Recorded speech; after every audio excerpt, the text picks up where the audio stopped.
It's Newsweek On Air, the week of March 23rd. I'm Warren Levinson of the Associated Press. I'm David Alpern of Newsweek. Now that conflict has come, the only way to limit its duration is to apply decisive force. And I assure you, this will not be a campaign of half measures, and we will accept no outcome but victory.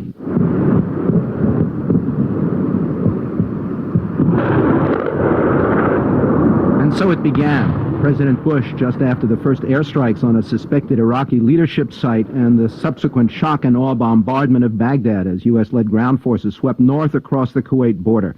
But despite the president's promise to avoid half measures, the first phases of war on Iraq were marked by remarkable restraint and psychological strategies as much as by new high-tech, high-power weaponry and tactics. As predicted, many Iraqi forces in the south surrendered or fled as coalition troops secured a port, major cities, and airfields.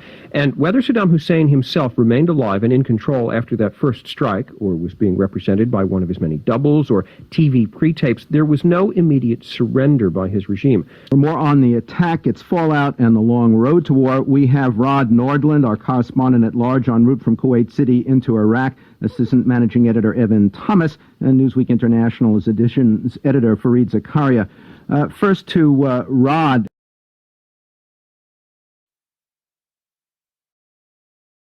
Tell us about the aerial attacks from Iraq that you experienced in Kuwait City. Well, there was basically one day of a lot more excitement than was merited. We had about a dozen air raids, and we were ushered into air raid shelters. And as near as we can figure, there were maybe 6 small missiles, and actually 4 small missiles and maybe a couple Scuds. They managed to not hit anything.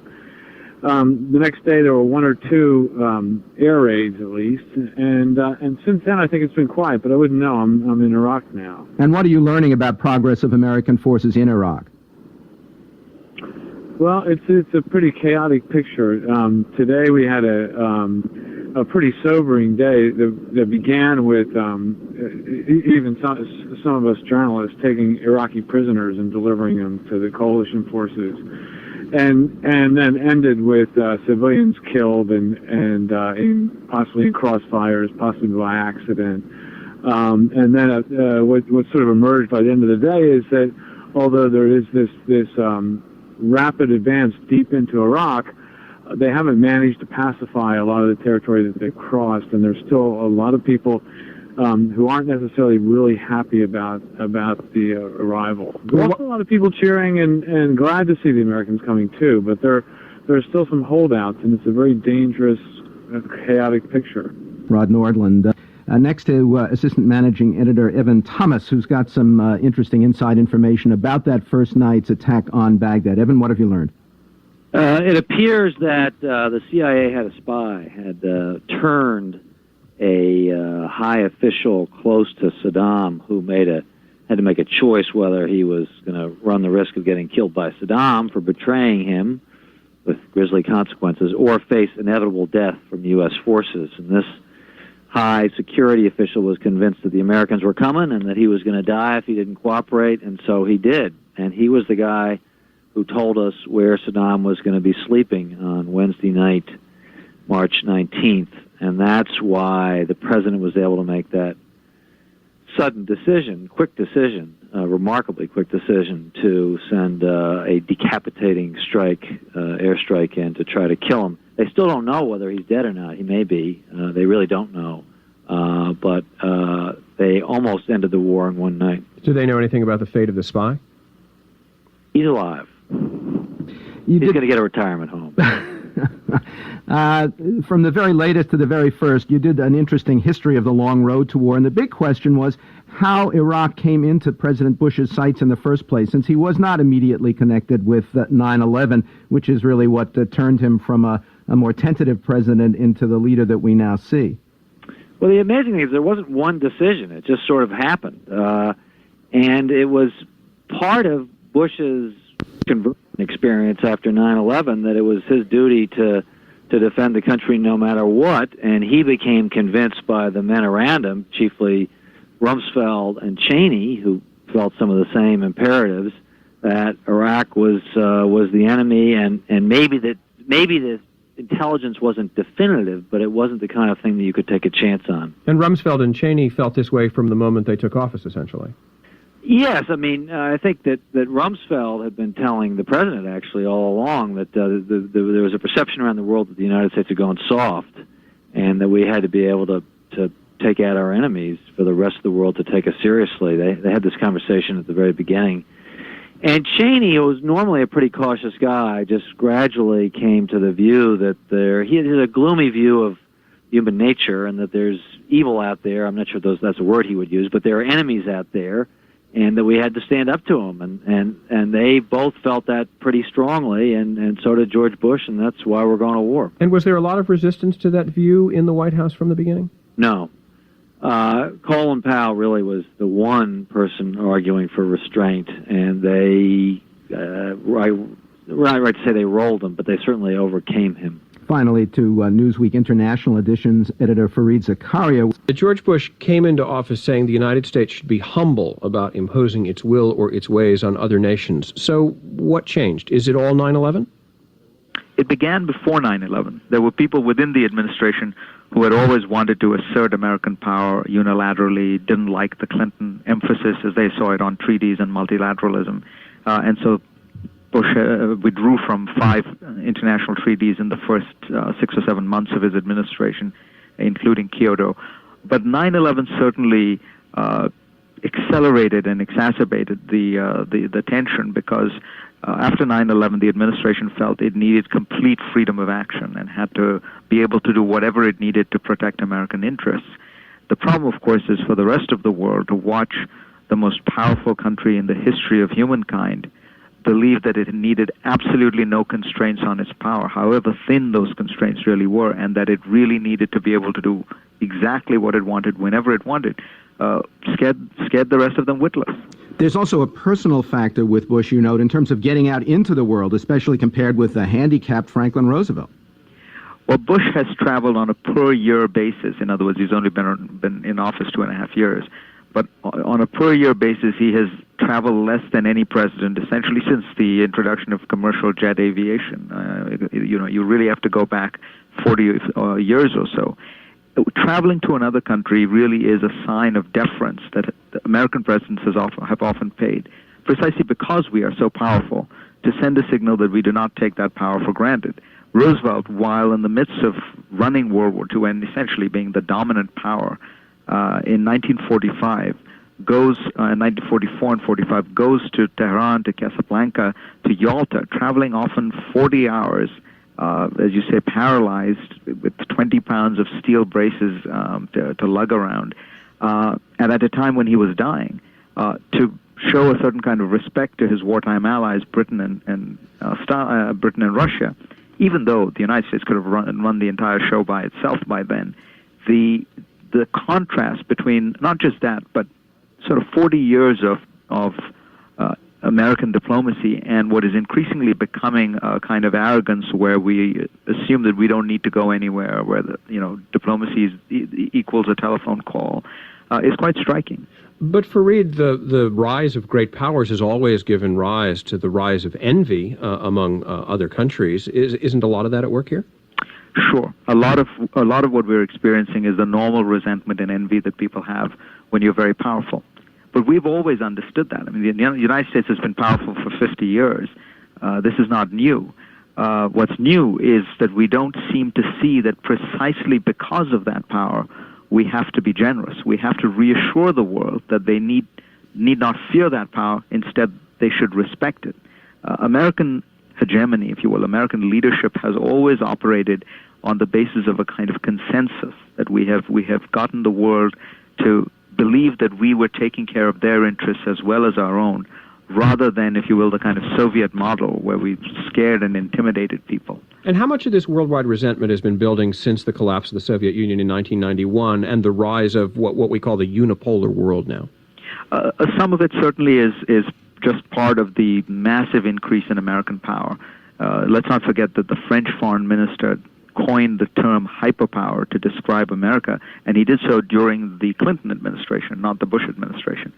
But there's no question that there has been a seismic shift in the last 2 years that has been caused in part because of 9/11 forced us to do certain kinds of things around the world, but in part because of very bad diplomacy. Indeed, you say there's a sense of hypocrisy about U.S. foreign policy. For example, the latest Rose Garden initiative for Middle East peace, which President Bush said he would delay and then suddenly came out with, and people think it's really more to help Tony Blair on an initiative that he really wanted.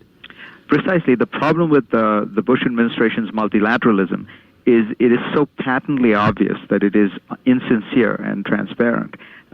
We engage in it almost under duress and very clearly not believing in it. So, for example, the whole way we have gone to the United Nations for the Iraq operation, a military action, by the way, that I support, but we have gone to the United Nations after Vice President Cheney, after Secretary Rumsfeld made elaborate speeches explaining that they thought inspections were a sham, we should never be doing this, this was all pointless, and that if we went to the UN, it would be simply to get it all rubber stamped. So you can understand why countries around the world feel that we did not give diplomacy a chance, because, frankly, they're right. We did not engage with the United Nations honestly on this. We simply wanted some kind of a rubber stamp. Fareed Zakaria is Newsweek columnist and editor of the magazine's International Editions. We also spoke with assistant managing editor Evan Thomas in Washington and our correspondent Rod Nordland in Iraq, who, after all, did point out that, in fact, although there are surrenders in the southern part of Iraq, it is not as clean a picture as it might appear. It's Newsweek On Air, the week of March 30th. I'm Warren Levinson of the Associated Press. And I'm David Alpern of Newsweek. We have moved over 200 miles to the north toward Iraq's capital in the last 3 days. We're 1 week into this, and it seems to me it's a bit early for history to be written. One would think. The war plan is Tom Frank's war plan.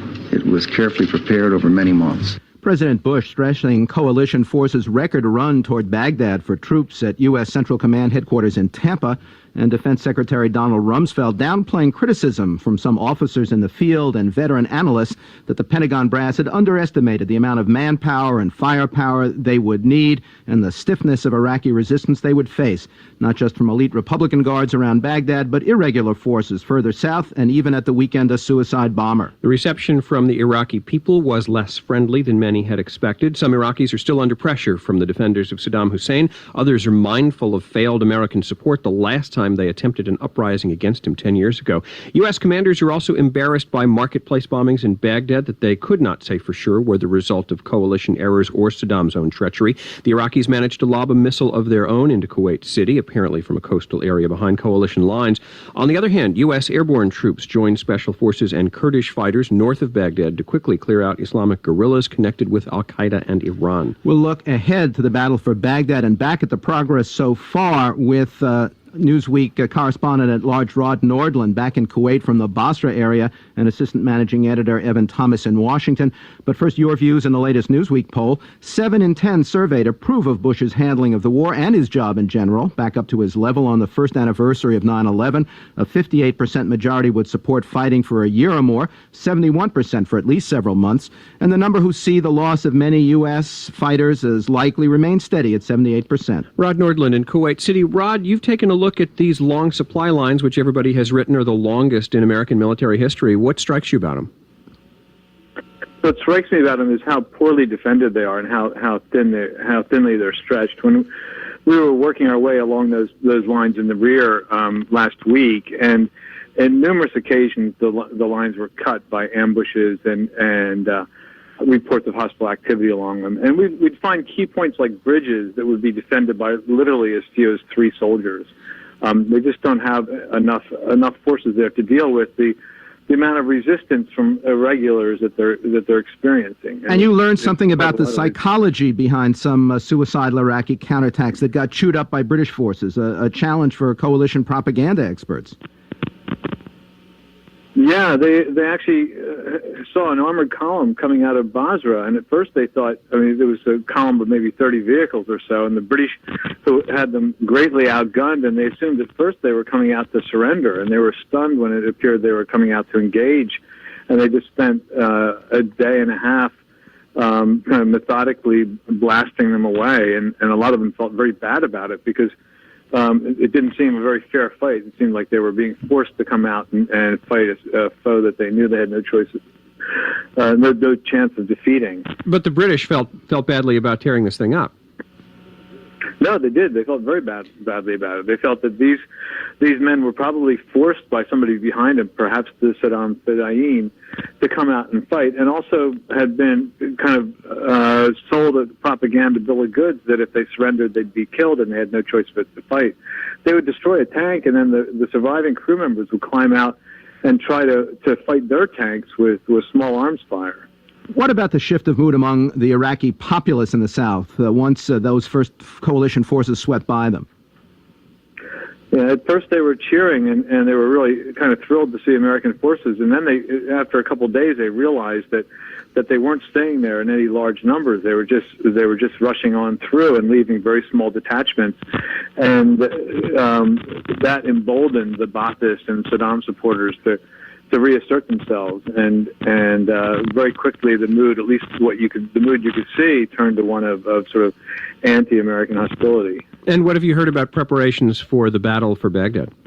Well, what we're hearing up and down the line is that they're reassessing the speed with which they're advancing, and right now there's a kind of operational pause in effect at many places. Now, just today at CENTCOM, the briefers said that wasn't true, that there were a few pauses and those were just normal in an operation this size. But we're hearing from embedded journalists in with all of the units that there's a major kind of reassessment going on. There are some places in which soldiers are having to cut down their rations to 1 or 2 meals a day rather than 3 because they're running out of food because of these supply line problems. Rod Nordland in Kuwait. Next to Evan Thomas in Washington. First, tell us your view of the blame game over Pentagon strategy so far. Well, it's going on. The CIA has leaked a document showing that it wasn't their fault that they failed to estimate the Fedayeen, these irregulars hitting us from behind the lines. There's also a fight in the military itself. The regular Army guys have always wanted more tanks, more strengths, more just grind them up ground power than the civilian leadership than Secretary Rumsfeld wanted. And now they are both off the record and on the record. William Wallace, the general who's the head of Army forces in the fight, has said that we didn't war game for this, and it's going to take longer than we expected. And what do we know about the plans for Baghdad right now? Well, they're not eager to do it. That's clear. They want to crush the Republican Guard if they can outside of Baghdad and hope that breaks the will of the leadership. If it doesn't, in we go. Now, street fighting doesn't have to quite be the Red Army going into Berlin, house by house, street by street. There are more modern ways of doing this. You can isolate sectors and attack key nodes and use your technology. One thing we've learned is that it's scary. We've lost 2 Abrams tanks. In all of Gulf War I, we didn't lose a single tank. I think they destroyed 1,200 Iraqi tanks and didn't lose a single one. We've lost 2, and it's because they've got these Russian-made anti-tank missiles, and they learned how to shoot us from behind. There's a soft spot in the armor from behind, and if you get into a city and they got about 1,000 of these anti-tank missiles, that could be trouble. It is, of course, also worth saying that this is not a war to eject an army of conscripts from Kuwait, but it's a war against people defending their own country and is likely to be harder than that. Newsweek Assistant Managing Editor Evan Thomas in Washington. We also spoke with correspondent-at-large Rod Nordland in Kuwait, but just back from southern Iraq. That we are winning this war and we will win the war. The final will be an Iraqi victory. This is for sure. Iraqi Information Minister Mohammad al-Sahaf was defiant last week, and not without reason. Iraqi troops weren't winning, but their level of resistance proved to be a surprise to many Americans, and whether out of fear, resentment, or revulsion at collateral damage or cultural missteps, the much-anticipated welcoming of coalition troops has mostly failed to materialize. In a southern Iraqi city, reports our correspondent Mellindia, a group of welcoming Iraqis turned surly and uncooperative after watching American GIs tear down the giant portraits of Saddam Hussein instead of waiting for the people to pull the pictures down themselves. We spoke earlier with Melinda on the phone from the Iraqi capital. We're also joined by Baghdad-born Joseph Braude, a senior analyst at Pyramid Research in Cambridge, Massachusetts. He argues in a new book called The New Iraq that Iraq is ripe for renaissance if we play our cultural cards right. Tell me about what you saw in the Al-Shab marketplace where it was charged that a couple of American missiles killed 14 people. What'd you see there? Well, it was a pretty horrific scene, even though the victims had been taken away by the time I got there. I was there about 2 or 3 hours after it happened. But it was a scene of devastation. There were scorched, incinerated passenger sedans, all shredded and upside down. There was a row of auto repair shops that were completely gutted. The horrible sight was made worse by the fact that there had been a huge sandstorm, and then it was raining, so it was actually raining mud. Everything took on a very surreal aspect. People were still very upset, grieving, pulling me this way and that way to show me pools of blood and body parts that were still at the scene. I left the site of the incident, whatever it was that happened, and it's still a little bit unclear, to go to the hospitals where some of the victims had been taken, and I did ascertain that there were a number of victims who had been injured, and of course the Iraqi authorities say that at least 14 people had died in this, what they say was a missile strike. There's simply no way for me to know what the truth was, but something horrible did happen there, and there were civilians who were injured and killed. And certainly it plays badly for the coalition. How overall is the coalition effort to be seen as liberators going? It seems to be going very poorly. At the end of the first week, the idea of, Iraqis welcoming American soldiers with flowers and dancing in the streets has just simply not materialized. And in fact, there's a lot more resistance, both militarily and just psychologically, to the American advance than I think anyone in Washington had planned for. And why is the coalition getting this reaction? Did they simply not understand the Iraqi psyche, or is it that people are very much still afraid of Saddam? I think that there's a little bit of both here. The coercive nature of the regime is so deeply entrenched that there is a lot of fear, and there's also a rather still efficient system of internal enforcement. For example, we've heard reports of soldiers who perhaps would like to surrender but have been prevented from doing so by, again, the paramilitary Fedayeen, as they're called, volunteers, which is like a sort of a private army dedicated to President Saddam Hussein. Having said that, I think there has been also a misreading of the Iraqi psyche. They might not like the regime very much, but that doesn't mean that they are going to welcome foreign invasion. What's it like to be in Baghdad during these intense bombings that we've been seeing on television here? More recently, there have been more B-52 strikes, which of course carry much heavier bombs, and these have been literally shaking the building in which we're staying and rattling the windows, and I think some of the people on the higher floors are now regretting that they went up that high. It can be pretty scary, and it basically interferes with your sleep because it's happening at night. It's also happening in the daytime, so people aren't getting a lot of sleep here. Newsweek's Melinda Liu in Baghdad. Now to Joseph Braude, author of The New Iraq. What will coalition forces need to do to persuade Iraqis that they've come to start building a new Iraq and not occupy it? Well, they need to do two things. First, they need to make good on their commitment to foster social and economic justice in the country and establish a viable state. And second, they need to tell the story to Iraqis and to the region through local media. And how do they do that? I mean, how do they reach local media? Well, since 1998, the United States has been broadcasting Ida'at al-Iraq al-Hur, Radio Free Iraq, into Iraq from Prague. I interview in Arabic on that station sometimes and get emails from inside the country, which is evidence that people out there are listening. Are there a lot of forward thinkers in Iraq today? I think that most people are thinking forward an hour or two, thinking about finding bread to eat. The people who are thinking about political horizons for the future are few and far between. Should American forces understand that until they definitively remove Saddam and his regime, they really can't count on much expression of support from the Iraqi people, if only out of common sense and fear? Absolutely correct. In 1991, Iraqis rose to the challenge of President Bush by deposing the central government in 15 of the 18 provinces.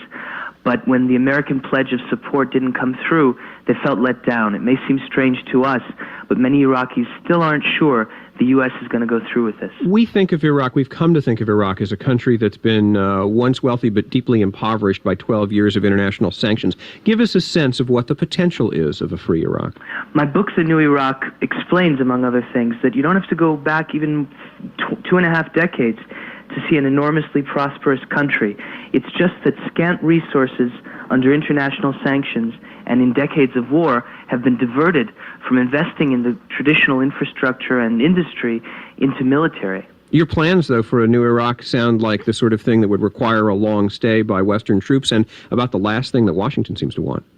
There's much we can do in the short term to foster some kind of a provisional government, but inevitably, serious transformation of the political system is a lengthy process. Baghdad-born Joseph Braude, senior analyst at the Pyramid Research Corporation in Cambridge, Massachusetts. He's also author of The New Iraq. We also spoke with Newsweek Beijing bureau chief Mellindia Liu on assignment in Baghdad.